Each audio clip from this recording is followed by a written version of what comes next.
সোণাৰীগাঁও নগাঁও ৰাজ্যিক ঘাইপথত দুৰ্ঘটনা সোণাৰীগাঁৱত সংঘটিত হৈছে এই ভয়ংকৰ পথ দুৰ্ঘটনা দুৰ্ঘটনাটোত ঠিকাতে দুজন ব্যক্তি নিহত হোৱাৰ লগতে এজনক সংকটজনক অৱস্থাত গুৱাহাটী মেডিকেল কলেজ হাস্পতাললৈ প্ৰেৰণ কৰা হয় জানিব পৰা মতে জালুগুটি দিশৰ পৰা অহা AS01FL 5689 নম্বৰৰ মটৰচাইকেলখনক এখন অচিনাক্ত বাহনে মহতিয়াই নিয়াৰ ফলত ঘটনাস্থলীতেই দুজন ব্যক্তি নিহত হোৱাৰ লগতে এজন ব্যক্তি গুৰুতৰভাৱে আহত হয় তিনিজন যুৱকে জালুগুটি দিশৰ পৰা মৰিগাঁও নগৰলৈ আহি থকা অৱস্থাত সোণাৰীগাঁৱত এখন অচিনাক্ত বাহনেৰে মটৰচাইকেলখনত প্ৰচণ্ড খুন্দা মাৰে ফলত বাইকত থকা মৰিগাঁও মৰি মুছলমান গাঁৱৰ সাবিদ আলী আৰু দীপমণি নামৰ যুৱক দুজন ঘটনাস্থলীতে কৰুণ মৃত্যুক সাৱটি লয় যদিও আনজন আৰোহী সাজিদুল ইছলামক সংকটজনক অৱস্থাত গুৱাহাটী মেডিকেল কলেজ হাস্পতাললৈ প্ৰেৰণ কৰে যুৱক দুজনৰ মৃত্যুৰ খবৰ বিয়পি পৰাৰ লগে লগে মৰিগাঁও অসামৰিক চিকিৎসালয়ত এক অভাৱনীয় পৰিস্থিতিৰ সৃষ্টি হয় মইতো দোকান বন্ধ কৰি আছো এফালৰ পৰা মানে বলেৰোখন কৈছে আৰু সিফালৰ পৰা ল'ৰা তিনিজন আহি আছে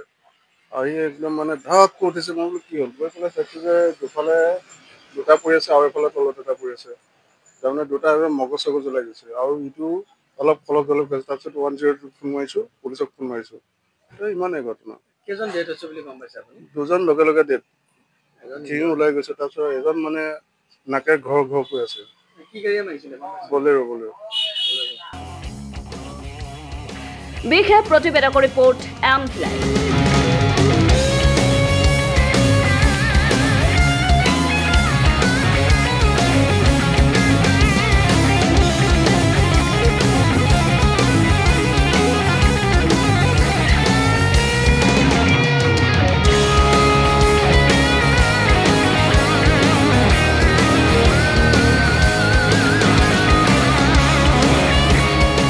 দোকান বন্ধ কৰি আছো এফালৰ পৰা মানে বলেৰোখন কৈছে আৰু সিফালৰ পৰা ল'ৰা তিনিজন আহি আছে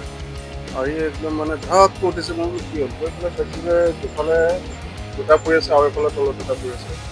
তাৰমানে দুটা মগজ চগজ ওলাই গৈছে আৰু ইটো অলপ ফলক জলক গৈছে তাৰপিছত 102 ফোন মাৰিছো পুলিচক ফোন মাৰিছো ইমানেই ঘটনা কেইজন ডেথ হৈছে বুলি গম পাইছে দুজন লগে লগে ডেথ ঠিক ওলাই গৈছে তাৰপিছত এজন মানে নাকে ঘৰ কৈ আছে কি গাড়ীয়ে মাৰিছিলে বলেৰো